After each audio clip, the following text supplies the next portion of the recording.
Okay, so tonight, this evening, today, we're going to be talking about the very first step that you must understand in order to get yourself a good deal on a vehicle. And it's called buyer etiquette. And what I mean by this is so many people learn a few small things that has to deal with purchasing a vehicle, and they get a little checklist of this and that. And that's all well and good, but they don't really know how to handle the person that's selling the car. So let's go over a few things that you do and don't want to do. First, whenever you call someone and you're asking to see their vehicle, you do not want to ask them for half price of the vehicle. You negotiate in person, not on the phone. And the reason I say that is, I'm not saying the person won't negotiate a little bit, but if you call and insult them up front, the next 5 people that are calling that don't are going to be the people that see the vehicle, and you're just going to consider it out. All right, when you get there and you meet the individual, have a personality. Go up, look them straight in the face, and say hi. Thank them for their time, showing you the vehicle, whatever the case is. And at that point, you should have already, according to our checklist of this website, you should already have known try to obtain the vehicle VIN number, so you'll know a little bit of information about the vehicle you're looking at anyway, and then you'll start your procedure on how to actually purchase it. Now, as you're going through the procedure of looking at it, you want to keep control of the conversation by asking that person maintenance questions. You know, if you see some damage on the car, asking them nicely, have they got particularly any type of estimates like that? Ever had any paint and body work? But don't wear them out. Don't walk around the vehicle and say, this is wrong, that's wrong, this is wrong. Because imagine if it was yours. All it's going to do is put you or put them in a bad mood, and then their ability to give you a good deal goes out the window.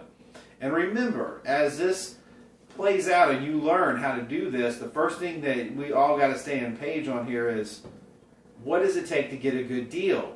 And the first player we have to have on board is you. You got to be the first person that helps us get a good deal, because you've got to know how to talk the talk when you're dealing with people that are selling items.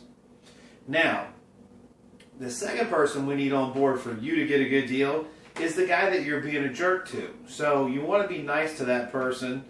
And remember, there's nothing to be accomplished by being a jerk off, talking down to them, telling them everything you know.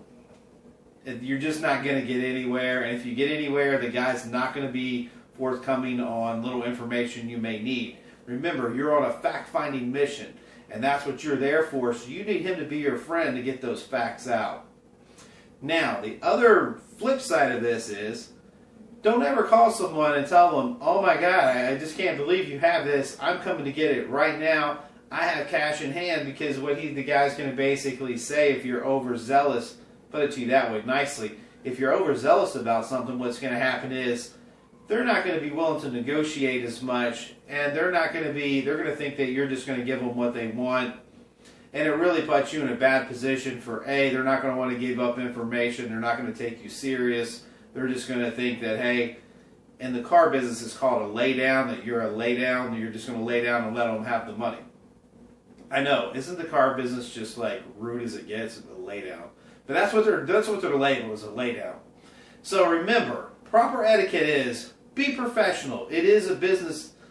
Do not dress like an idiot. I mean, don't go in there and act like, you're at a day at the beach. You're here to purchase a vehicle, which is the second largest purchase most people make in their life, and usually the biggest purchase of that year. Treat it like that. When you discuss things with these people, ask direct questions, but not rudely. Am I leaving anything out, Jen? I don't think so. I don't think so either. It's just really about, you really got to have that feel, when you're calling them, you want to be polite and you want to thank them, and we're going to go through the checklist of, where I'm getting ready to do the whole series on the walk around the car and all of that good stuff. So you're going to be armed with your own personal knowledge.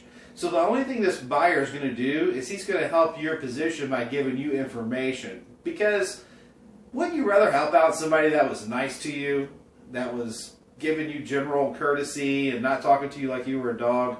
Absolutely. So have a personality.